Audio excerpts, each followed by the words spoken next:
저희 시작을 하겠습니다. 저희 계속해서 신명기 18장 공부하겠습니다. 먼저 잠깐 기도하겠습니다. 하나님 아버지, 저희들 다시 주님의 말씀을 배우러 이 자리에 모였습니다. 저희가 주님의 말씀을 통해서 정말 주님의 생각이 무엇인지 알게 되고 또 아는 것에서 그치지 않고 저희가 그 말씀을 따라 살 수 있도록 도와주시기 원합니다. 예수님의 이름으로 기도드렸습니다. 아멘. 신명기 10장 저희가 전체를 아주 간략하게 살펴보도록 하겠습니다. 먼저 1절, 레위 사람 제사장들과 온 레위 지파는 이스라엘과 함께 나누는 몫이나 상속 재산을 갖지 못하리니 그들은 주의 화제 헌물과 그분의 상속물을 먹을 것이니라. 그러므로 그들은 자기 형제들 가운데서 상속 재산을 갖지 못하리니 그분께서 그들에게 말씀하신 대로 주께서 그들의 상속 재산이시니라. 제사장들은 레위 지파 출신이었고요. 레위 지파 전체는 성전에서 섬기는 일을 담당했죠. 그들의 상속 재산은 주님이었기 때문에 그들에게는 다른 지파가 받은 것과 같은 그런 상속 재산은 없었습니다. 주님께서는 특별한 방법으로 그들의 필요를 채울 수 있게 해주셨죠. 주님께서는 왕이 어떻게 급여를 받는지에 관해서는 규정을 주지 않으셨어요. 지난번에 말씀드린 것처럼 왕을 세우는 것은 하나님의 직접적인 뜻이 아니었기 때문이었죠. 하나님의 그냥 허락하시는 뜻이었습니다. 우리가 지난 시간에 하나님의 허락하시는 뜻은 하나님의 원래 뜻은 아니다, 이런 것을 살펴봤죠. 하나님의 직접적인 뜻이 있고 간접적인 뜻이 있고요, 기뻐하시는 뜻이 있고, 그러니까 원하시는 뜻이 있고 허락하시는 뜻이 있습니다. 허락하시는 뜻은 하나님의 원래 뜻은 아니라고 보면 됩니다. 하나님께서 우리에게 자유를 주셨죠. 우리가 이 자유를 가지고 하나님을 섬기고 좋은 일을 할 수도 있고요, 또 하나님의 뜻과 반대되는 나쁜 일을 하고 또 죄를 지을 수도 있습니다. 하나님의 허락하시는 뜻은 바로 이런 경우라고 보시면 돼요. 근데 어쨌든 간에 하나님께서는요, 왕이 굉장히 중요하잖아요. 어쨌든 간에 하나님께서 원하시는 것은 아니었지만 왕이라는 자체는 하나님 앞에서 중요하죠. 그런데 하나님께서는 왕이 어떻게 급여를 받아야 되는지에 관한 규정은 주지 않으셨어요. 하지만 하나님을 이제 전임으로 섬기는 이 제사장들이 어떻게 급여를 받아야 되는지에 관한 규정은 이렇게 신명기 18장에서 주고 계시죠. 계속해서 3절, 제사장이 백성에게서 즉 희생물을 드리는 자들에게서 받아야 할 것은 이러하니, 이제 제사장의 급여에 관한 말씀이죠. 희생물이 소든지 양이든지 그들은 어깨와 두 볼과 위를 제사장에게 줄 것이요, 너는 내 곡식과 포도즙과 기름의 첫 열매와 내 처음 깎은 양털도 그에게 줄 것이니 이는 주의 하나님께서 내 모든 지파들 중에서 그를 택하시고 그와 그의 아들들이 영원토록 주의 이름으로 서서 섬기게 하셨기 때문이니라. 어떤 레위 사람이 자기가 체류하던 곳, 즉 온 이스라엘에 속한 내 성문들 중 어떤 성문에서 나와 마음의 온갖 소원을 가지고 주께서 택하실 곳에 다다르거든 그는 거기서 주 앞에 서는 자기의 모든 레위 사람 형제들과 마찬가지로 주 자기 하나님의 이름으로 섬길 것이요, 그들은 자기의 세습 재산을 팔아 생기는 것 외에도 먹기 위해 저들과 같은 몫을 가질 것이니라. 그래서 하나님께서는 전임 사역으로 주님을 섬기는 일을 하는 사람들이 어떻게 급여를 받아야 하는지에 관해서 말씀하셨습니다. 물론 여기서 하시는 말씀은 이제 지금 우리가 그대로 적용할 수는 없고 이건 제사장에 관한 말씀이죠. 근데 보시면요, 제사장에게 오늘날로 치면 티본 스테이크 같은 거 주는 거죠. 좋은 걸 주는 겁니다. 지금은 좀 달라지긴 했지. 지금도 이제 대부분의 국가에서 마찬가지일 수 있는데요. 이런 소고기나 이런 것들은 저렴하지는 않죠. 특히 이제 과거에 소는 이게 노동력을 대신하기도 했잖아요. 지금으로 치면 이게 어떤 트랙터나 아니면 그런 역할까지 했던 거죠. 그러니까 소라는 것이 엄청난 재산이었고요, 과거에는. 지금도 마찬가지긴 하지만 지금은 이제 과거보다는 좀 그 가치가 조금은 떨어졌죠. 근데 이제 이런 소나 양이나 말이나 이런 건 아시겠지만요, 여기서 나오는 것들은 대부분 다 사용을 합니다. 그렇죠. 소 고기도 먹고 가죽도 먹고요, 뼈 같은 것도 사용하고 대부분 다 그대로 사용을 하죠. 그러니까 굉장히 큰 재산적 가치가 있었던 것이고요. 저는 요리에 대해서는 잘 모르지만 우리가 국물을 내는 요리는 사실은 양을 많이 늘리기 위해서 그렇게 하는 거죠. 그래서 과거에는 귀족들은 유럽 같은 경우에 국물을 내서 잘 먹지 않았다고 합니다. 국물 대신 국물을 내야 된다면 와인 같은 걸 넣든지 그러니까 재료가 고급 재료들을 쓰는 거죠. 근데 물에 이렇게 불려 가지고 국물을 내는 것, 이거는요 그 사실 재료를 극대화하는 거예요. 그래서 최대한으로 사용해서 많은 사람들이 그거를 많은 가족들이 적은 고기를 먹기 위해서 그렇게 국물을 내는 거죠. 어쨌든지 간에 이런 것들이 이제 고급 재료였고요. 또 비싼 것들이었어요. 이런 고기가 과거에, 지금도 그렇지만 과거엔 더 비쌌죠. 이런 걸 이제 제사장에게 주었습니다. 그래서 이게 뭐 우리에게 직접적으로 그대로 적용하는 말씀은 아니죠. 이스라엘 백성에게 하시는 말씀이니까. 하지만 우리가 적용할 수 있는 어떤 중요한 원칙이 그대로 담겨 있죠. 그래서 하나님께서는 자신의 백성이 세상에 말씀을 선포하며 전임으로 주님을 섬기는 일을 하는 사람들을 지원하기를 원하십니다. 지원할 수도 있고 지원하지 않을 수도 있어요. 그건 개인의 자유에 속한 겁니다. 특히 신약 교회에겐 더욱 그렇죠. 교회 헌금을 하거나 사역자를 지원하거나 이런 거는 본인의 이제 역량과, 다시 말하면 하나님께서 나에게 복 주신 것 중에서 교회를 지원하고 사역자를 지원하는 거겠죠. 그게 첫 번째고요. 두 번째는 또 본인의 자유에 따라서죠. 반드시 그렇게 해야 되고 그렇게 하지 않으면 뭐 하나님께서 벌을 주시고 막 집에 가다가 교통사고를 당하고 그런 것이 아니라는 겁니다.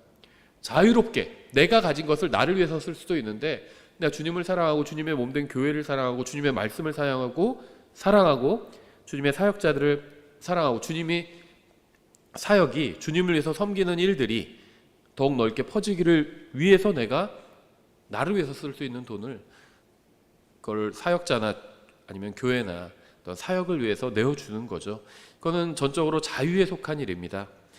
하나님은 뭐 강제로 섬김을 받기 원하시는 분이 아니에요. 하나님은 뭐가 부족해서 섬김을 받는 분이 아니기 때문에 우리가 아니면 내가 드리는 재산이 아니면 하나님께서 다른 사람을 통해서 아니면 다른 사람 재산을 통해서 필요한 일을 하실 겁니다.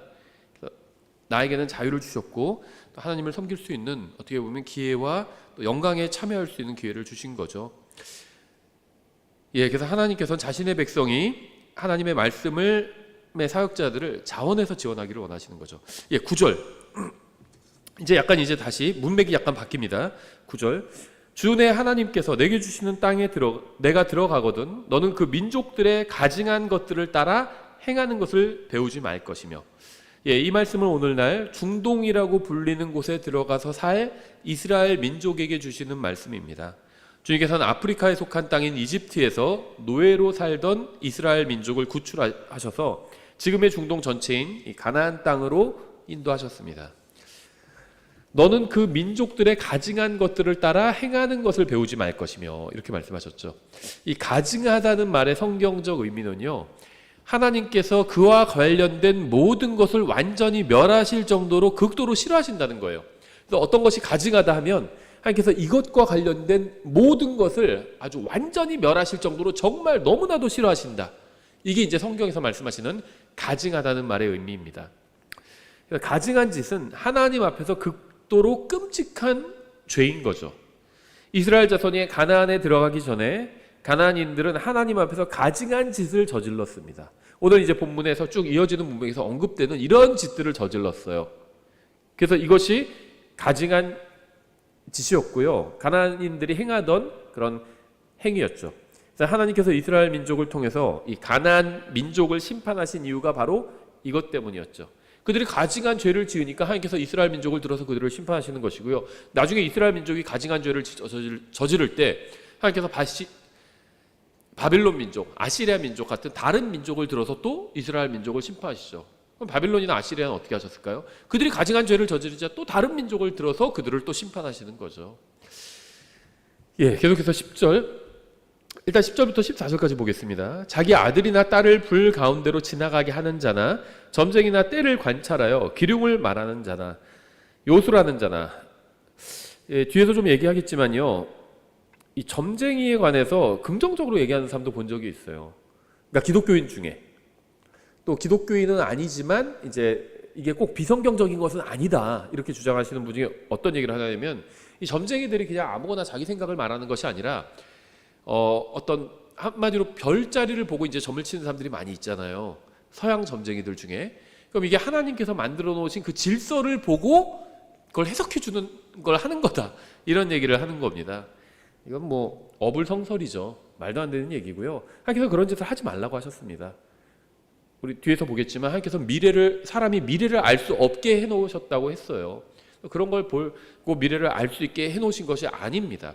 하늘에 있는 천체가 질서가 있는 것은 사실이에요. 그것이 하지만 인간 개인의 어떤 운명과 관련 있는 것은 아니라는 겁니다. 그러니까 사주팔자라는 게 뭐 연월 일시 해가지고 인간이 태어난 그 시점을 그것을 가지고 이제 인간의 미래를 점치는 거잖아요. 그런 것은 인간의 미래와 아무 관련이 없습니다. 그래서 그건 사람들이 갖다 붙이는 말이고요. 하나님께서 점쟁이에 대해서 긍정적으로 말씀하신 적이 한 번도 없어요. 아주 하나님 앞에서 가증한 짓이라고 말씀하셨습니다. 왜 그런지 우리가 뒤에서 좀 그 이유를 보겠습니다. 다시 10절 읽어보면 자기 아들이나 딸을 불 가운데로 지나가게 하는 자나 점쟁이나 때를 관찰하여 기륭을 말하는 자나 요술하는 자나 마녀나 마법사나 부리는 영들에게 조언을 구하는 자나 마술사나 강신술사가 너희 가운데서 발견되지 않게 할지니라. 아예 보이지도 않게 하라 이렇게 말씀하신 거죠. 이런 일들을 행하는 모든 자는 주께 가증한 자니 하나님께서 극도로 그와 관련된 모든 것을 극도로 싫어하신다는 겁니다. 이런 가증한 일들로 인해 주 내 하나님께서 그들을 내 앞에서 쫓아내시느니라.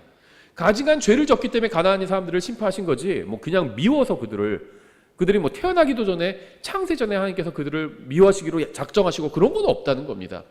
가증한 짓을 하니까 싫어하시는 거예요. 그렇죠? 하나님께서 기뻐하시는 일을 하니까 또 하나님께서 그 사람 더 특별히 좋아하시는 거고요. 어떤 사람, 그러니까 하나님께서 어떤 사람을 좋아하시고 싫어하실 수 있어요. 가증한 짓을 하는 사람은 싫어하시는 거고요. 하나님께서 기뻐하시는 일을 하는 사람은 더 좋아하시는 겁니다. 그렇죠? 너는 주 내 하나님 앞에서 완전할지니라. 완전하다는 것과 완벽하다는 게 약간 다르죠. 완전하다는 건요, 하나님께서 시키신 일을 하면 되는 겁니다. 그 나이에 맞는, 그 자기 위치에 맞는 일을 하면 되는 거예요. 아이가 사람으로서 완벽하지 않을 수 있어도 아이로서 완전할 수 있는 거죠. 아이다우면 되는 겁니다.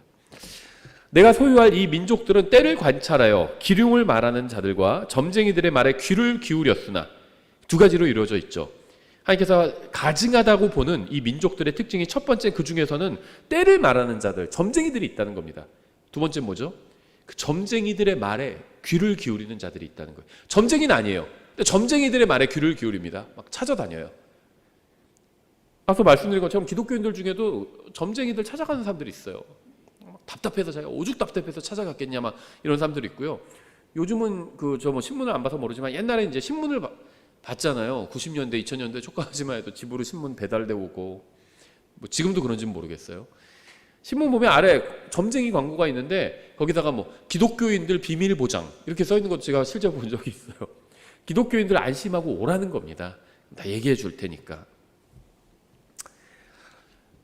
어떤 프로그램에서 저도 이제 유튜브 뭐 영상 같은 걸로 이렇게 본 건데 짧은 영상으로 뭐 연예인들이 이렇게 점쟁이 같은 거 흉내내고 분장해가지고 이렇게 해서 사람들 고민 상담해주고 그런 게 있어요. 뭐 취지는 이제 사람들 고민 상담해주는 거죠. 근데 형태를 이제 점쟁이들처럼 분장해서 그렇게 하는 건데 뭐 어떤 신학생이 와가지고 자기 어떻게 사역을 뭐 어떻게 해야 되는지 그런 거 상담한 것도 본 적이 있어요. 거기서 그 점쟁이들로 분장한 사람들이 어이없어 하더라고요. 넌 신학생인데 왜 왔냐고 하면서. 뭐 실제로는 점쟁이는 아니죠. 그 사람들이 연예인들이고. 근데 성경에서는 악의 모양도 피하라고 했거든요. 그런 걸 해서는 안 되는 겁니다. 이게 좀 말하는 게 조심스럽긴 한데요. 그 어떤 연기를 하는 건 그런 척 하는 거잖아요. 근데 연기를 하다 보면 좋은 연기만 할 수는 없겠죠. 점쟁이 역할도 하고 뭐 사악한 역할도 해야 되는데 사실은 하나님께서는 모양도 피하라고 하셨습니다. 연기자는 실제로 사악한 사람은 아니겠죠. 실제로 점쟁이는 아니겠죠. 근데 점쟁이 역할을 하는 거죠. 성경에서 그 모양도 피하라고 말씀하셨어요. 뭐 각자가 알아서 해야 될 일이겠죠. 그냥 저는 성경을 가르치는 겁니다. 내가 소유할 이 민족들은 때를 관찰하여 기륭을 말하는 자들과 점쟁이들의 말에 귀를 기울였으나 점쟁이들의 말에 귀를 기울이는 것조차도 하나님 앞에선 가증합니다. 너에 관한 한 주 내 하나님께서는 내가 그렇게 하는 것을 허락하지 아니하셨느니라. 하지 말라고 말씀하셨어요. 하지 말라고. 그렇죠. 이것이 가나안인들이 주님 앞에서 행한 대표적인 가증한 일들이었습니다. 뒤에서 다시 자세하게 설명하고 여기서 계속 문맥을 한번 보겠습니다. 15절부터 끝까지 보겠습니다. 주 내 하나님께서 내 한가운데서 곧 내 형제들 중에서 나와 같은 대언자 하나를 너를 위해 일으키시리니. 앞에서 점쟁이를 신뢰하지 말라고 말씀하셨는데, 점쟁이의 말을 듣지 말라고 말씀하셨는데 그 이유가 있죠. 왜냐하면 진짜 미래를 제대로 말해줄 특별한 한 대언자를 보내시겠다고 말씀하셨기 때문이죠.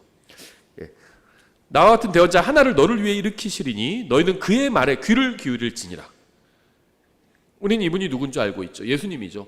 예수님의 말에 귀를 기울이라고 하나님께서 말씀하셨죠. 이것은 내가 집회 날에 호렙에서 주 내 하나님께 간구한 모든 것에 따른 것인데, 그때 내가 이르기를 내가 죽지 않도록 다시 주 내 하나님의 음성을 듣지 않게 하시고 다시는 이 큰 불을 보지 않게 하소서 하매, 주께서 내게 이르시되 그들이 말한 그것을 그들이 잘 말하였도다. 내가 그들의 형제들 가운데서 너와 같은 대언자 하나를 그들을 위해 일으키고 내 말들을 그의 입에 두리니 내가 그에게 명령할 모든 것을 그가 그들에게 말하리라.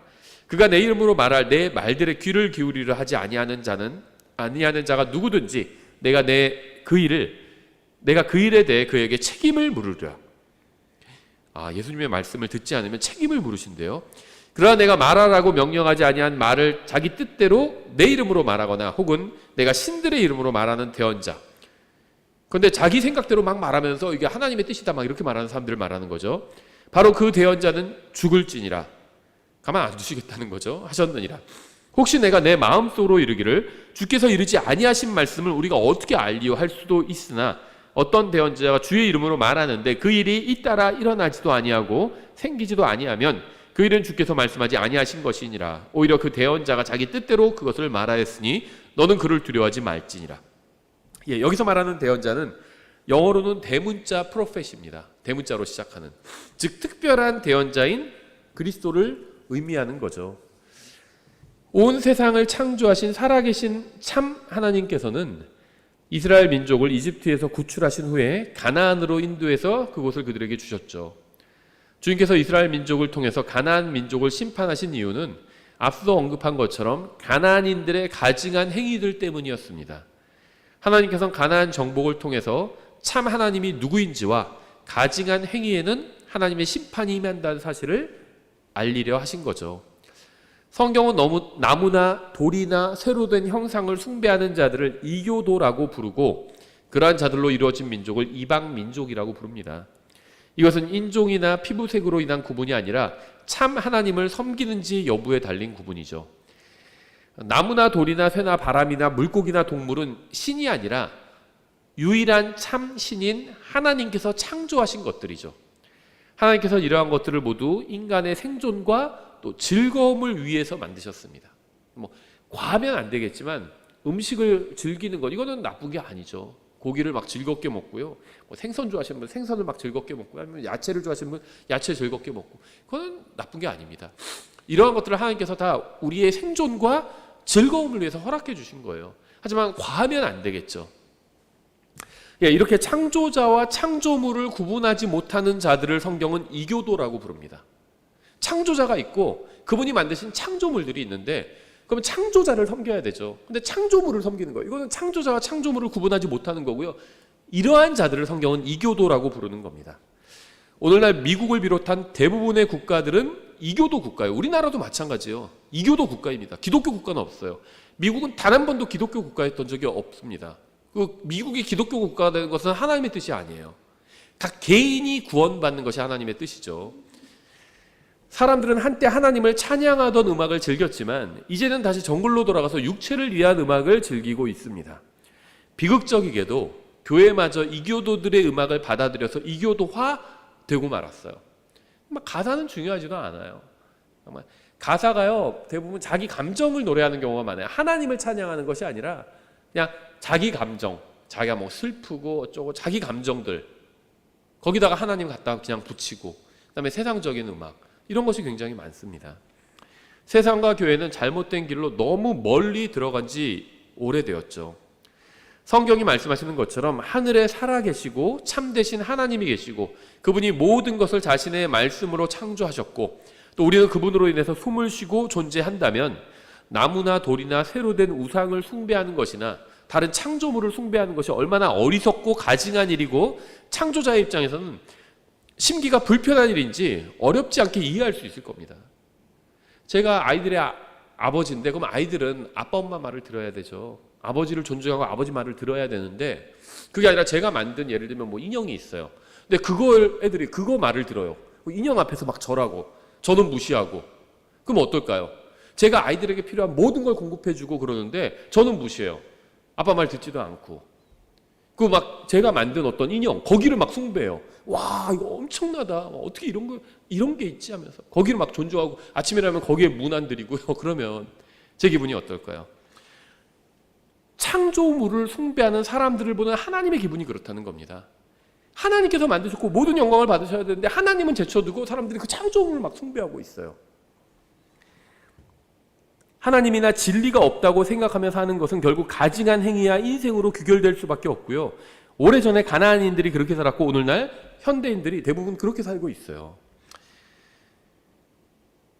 10절에 이렇게 되어 있죠. 자기 아들이나 딸을 불 가운데로 지나가게 하는 자나. 이교도들은 가족이 그러니까 알지 못하는 신의 분노를 가족이 면하기 위해서 아이들을 희생시키는 겁니다.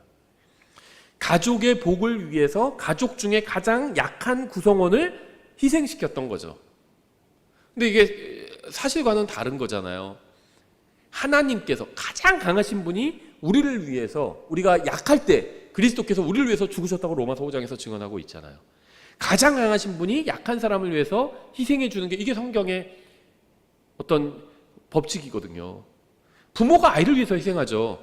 아이가 부모를 위해서 희생하지 않습니다. 부모가 사지 멀쩡한데도 자기는 가만히 있고 아이들한테 막 어디 가서 구걸하게 시키고 희생하게 시킨다면 우리는 그런 부모를 보고 부모 자격도 없는 부모다 이렇게 얘기하잖아요. 일반적인 정상적인 부모는요, 뭐 좋은 사람이나 나쁜 사람이나 할 거 없이 정상적인 보통의 부모는 자식을 위해서 자기가 희생합니다. 나쁜 사람도 자기 자식 위해서 희생하면서 나쁜 일을 해요. 그러면서 자녀에게는 너는 커서 나처럼 나쁜 사람이 되라 이렇게 얘기하지 않고 너는 커서 좋은 사람이 되라, 좋은 일하는 좋은 사람이 되라 그래요. 자기는 어디서 사기치고 가족을 위해서 사기치는 거예요. 우리 가족 잘 먹고 잘 살게 하려고 어디서든 나쁜 일 하고 다니죠. 그러면서 자기 자녀는 커서 좋은 사람이 되기를 원합니다. 그러니까 부모가 자식을 위해서 희생하는 겁니다. 근데 이교도 신앙은요, 자녀가 가족을 위해서 희생해요. 부모를 위해서 희생합니다. 그래서 막 불에 갖다 바치고요, 자녀를. 아무것도 할 수 없는 그 약한 자녀를 불에 갖다가 막 태워버리는 겁니다. 뭐 같은 건 아니겠지만 뭐 우리나라 효심의 그 대표로 얘기하는 심청이도 아버지를 위해서 희생하잖아요. 이건 사실은 좀 잘못된 겁니다. 성경이 말씀하시는 것과는 좀 다르죠.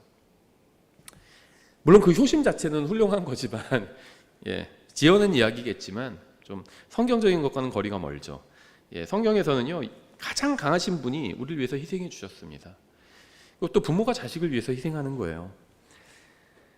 성경의 하나님은 죽음의 신이 아니라 생명의 신이죠. 하나님을 섬기기 위해서라면 아이들을 희생할 필요가 없습니다. 어떤 경우에서건 그것은 하나님께서 원하시는 것이 아닙니다. 점쟁이나 때를 관찰하여 기륭을 말하는 자나, 하나님께서는 점을 쳐서 기륭을 말하는 것을 금하셨어요. 사람이 미래를 아는 것은 불가능하기 때문입니다. 쓸데없는 짓 하는 거예요.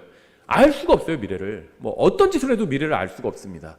근데 그걸 막 알려고 노력하잖아요. 그 심지어 막 알 수 있다 그러고 막 돈을 받기도 하고, 그렇죠. 막 속임수도 쓰고요. 전도서 7장 14절 이렇게 되어 있죠. 번영하는 날에는 기뻐하되 역경을 당하는 날에는 깊이 생각하라. 역경을 주신 이유예요. 고난을 주신 이유입니다. 깊이 생각하는 겁니다. 아, 이런 일이 왜 일어나는 걸까?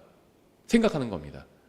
저도 최근에 주변에서 뭐 우리 교회에서도 그렇고요. 뭐 암으로 고생하시는 분들 또 정말 뭐 어린 아기인데 지금 수술하고 일어나기도 있죠. 역경의 날인 거예요. 그 가족에게 또 본인에게 깊이 생각하는 겁니다.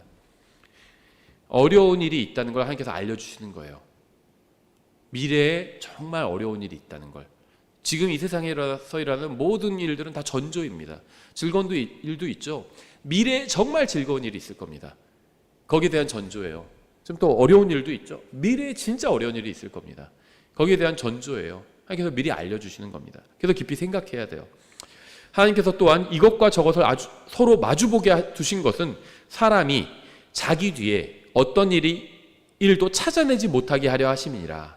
10장 14절 어리석은 자는 또한 말이 많으니라. 사람은 무슨 일이 있을지 말할 수 없나니 그의 뒤에 무슨 일이 있을지 누가 그에게 말할 수 있느냐? 없다는 겁니다. 어떤 일이 일어날지 아무도 알 수 없다는 거예요. 미래는 오직 하나님만 아실 수 있습니다. 이사야서 41장 21절이죠. 주께서 말씀하시니라. 너희는 소송을 제기하라. 야곱의 왕께서 말씀하시느니라. 너희는 강력한 이유들을 제시하라. 그들은 그것들을 제시하고 앞으로 일어날 일을 우리에게 보이며 이전 일들이 어떠했는지 보일지니라. 그러면 우리가 그것들을 깊이 생각하고 그것들의 마지막 끝을 알리라. 앞에서 일어난 일들을 통해서 앞으로 일어날 일을 어느 정도 알 수 있다는 겁니다. 좋은 일이 일어나면 진짜 좋은 일이 뒤에 있을 수도 있다는 걸 알 수 있어요. 나쁜 일이 일어나면요, 정말 더 끔찍하게 나쁜 일이 있다는 걸 미리 알 수 있다는 겁니다.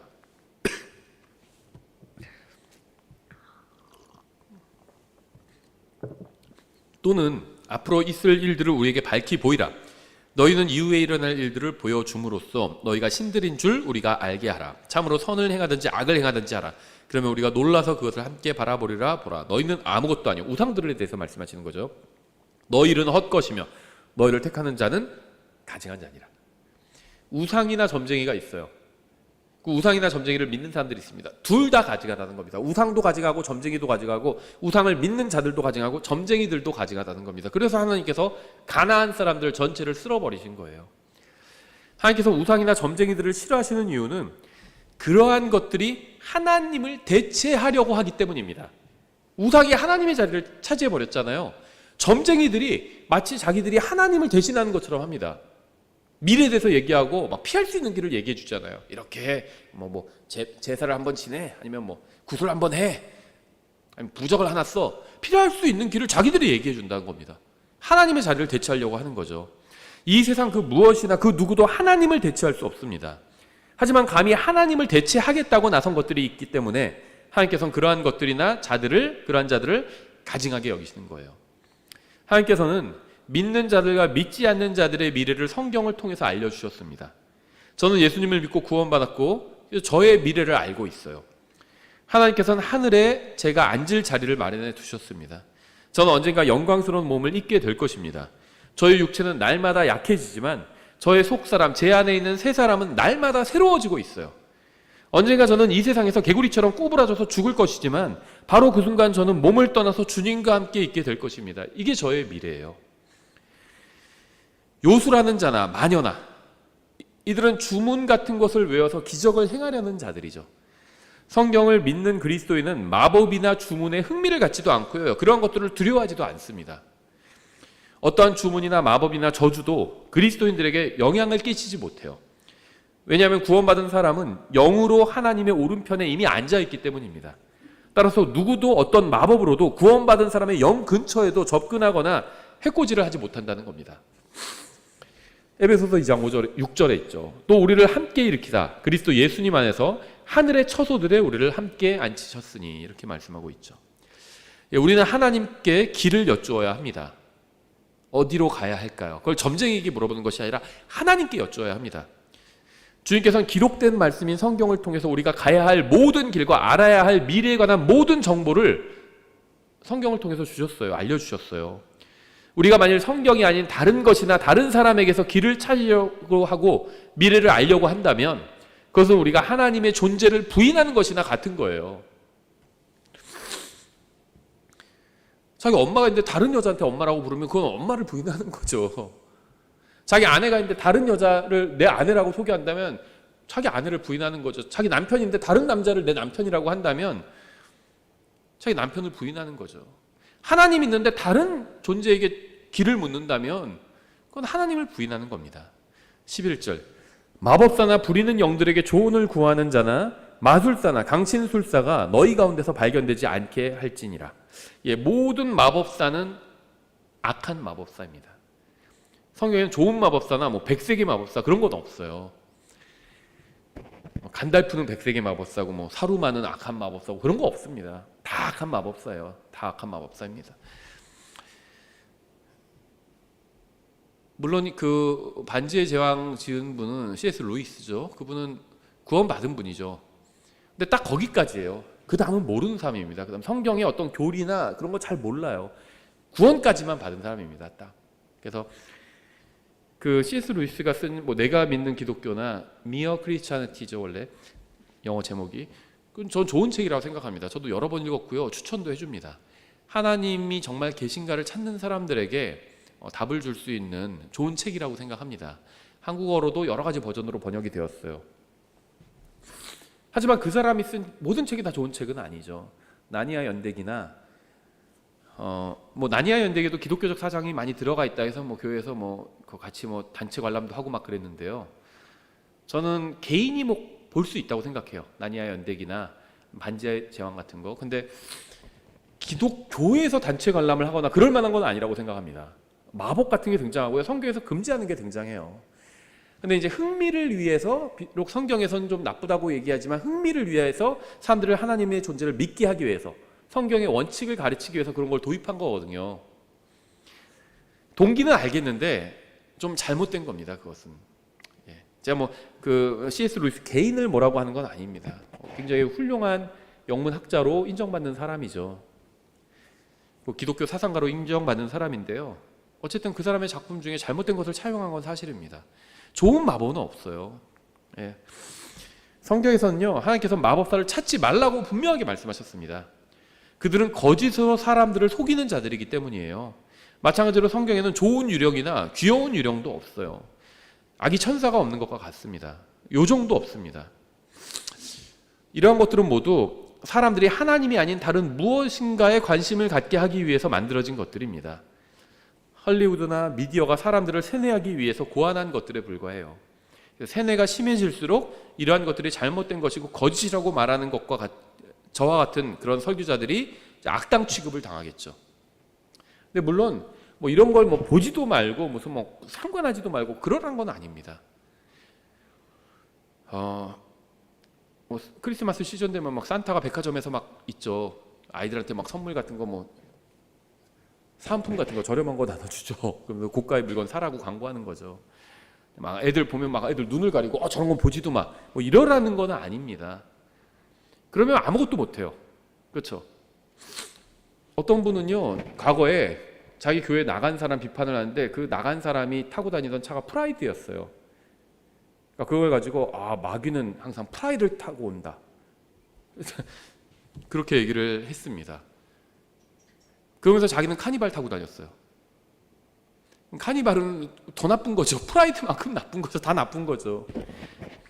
그럼 요즘 뭐 캐스퍼라는 차가 있는데 뭐 캐스퍼 타면 안 되나요?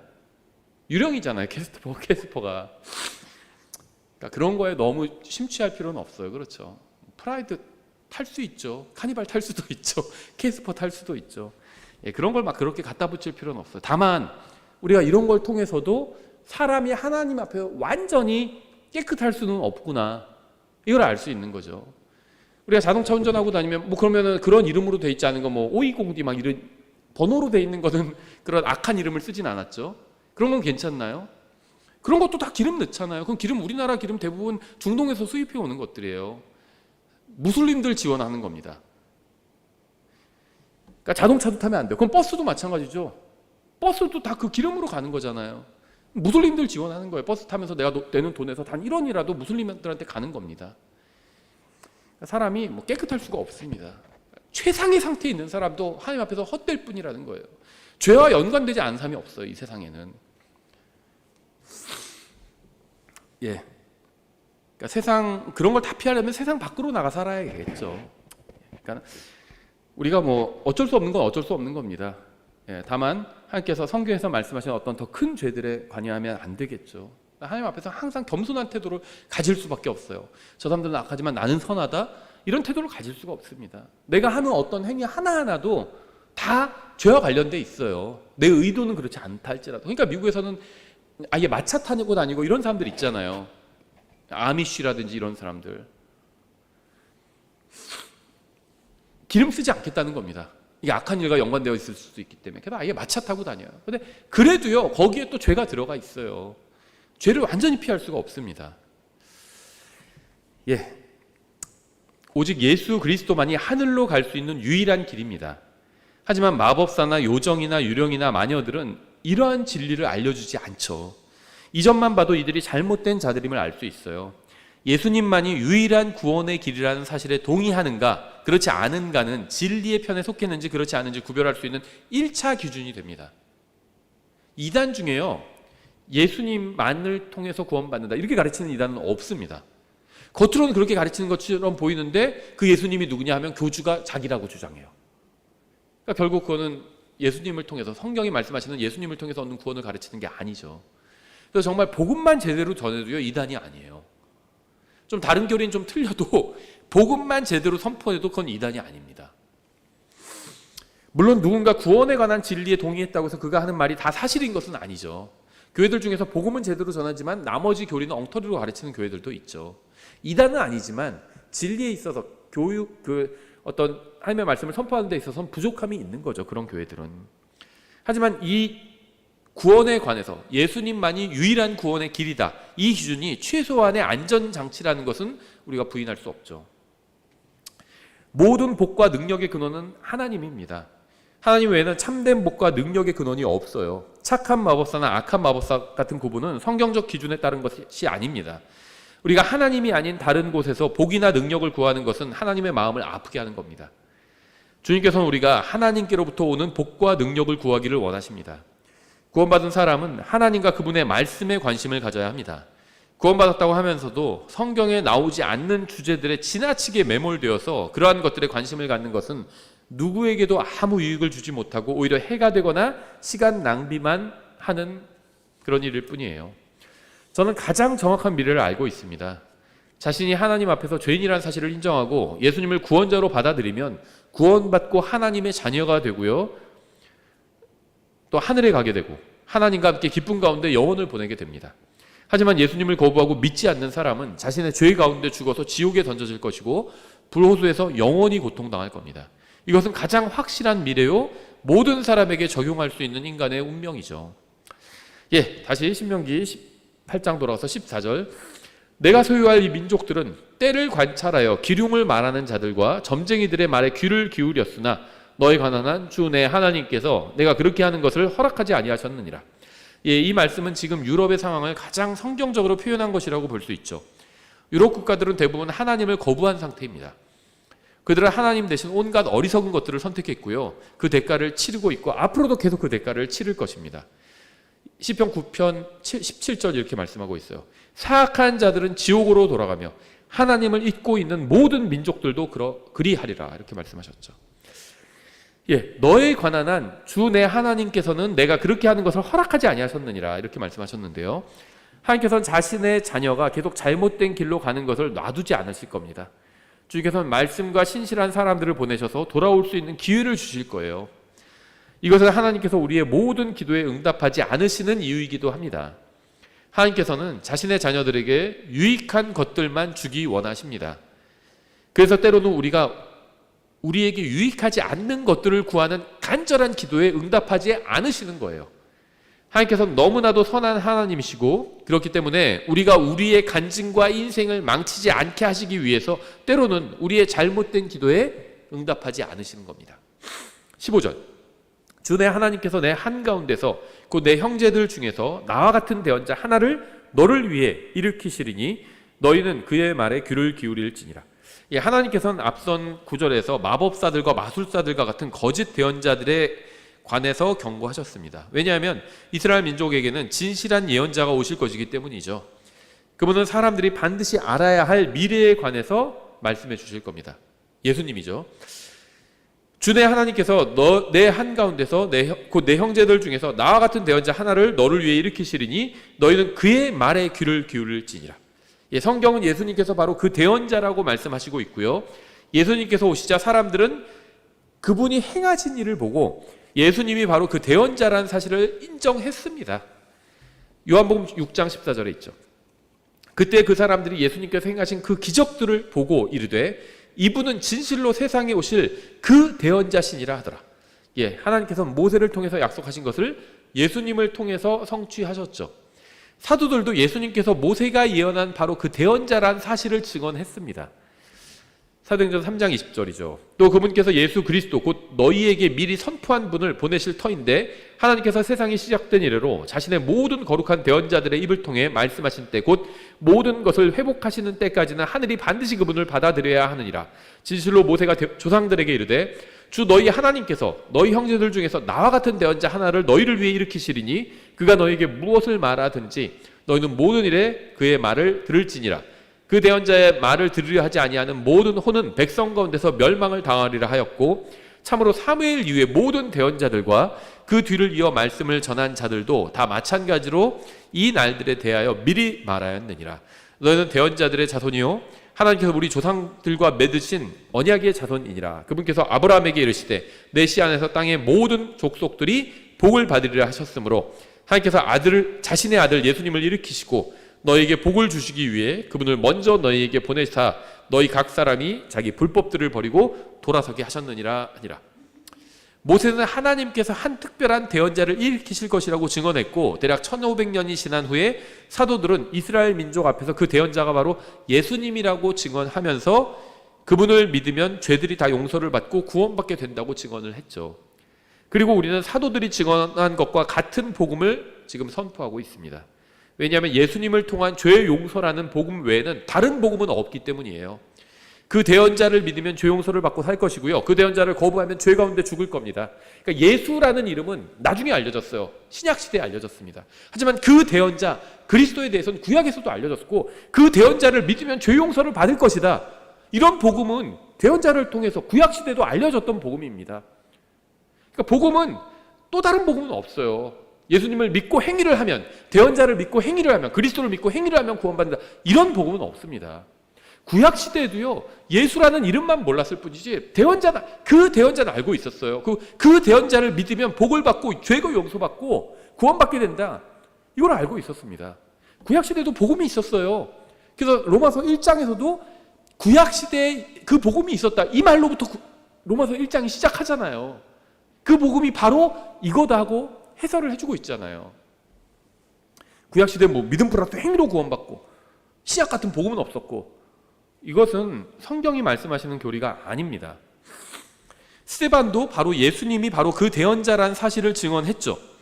사도행전 7장 37절 이스라엘 자손에게 주 너희 하나님께서 너희 형제들 중에서 나와 같은 대언자 하나를 너희를 위해 일으키시리니 너희는 그의 말을 들을지니라 하고 말한 그 모세가 바로 이 사람이니라. 예수님이 바로 그 대언자입니다. 하나님께서는 우리가 예수님의 말씀을 들어야 한다고 말씀하셨어요. 여러분은 그분의 말씀을 듣고 있나요? 예수님의 말씀을 듣는다는 건 그냥 귀로만 듣는 게 아니라 그 말씀대로 행한다는 거죠.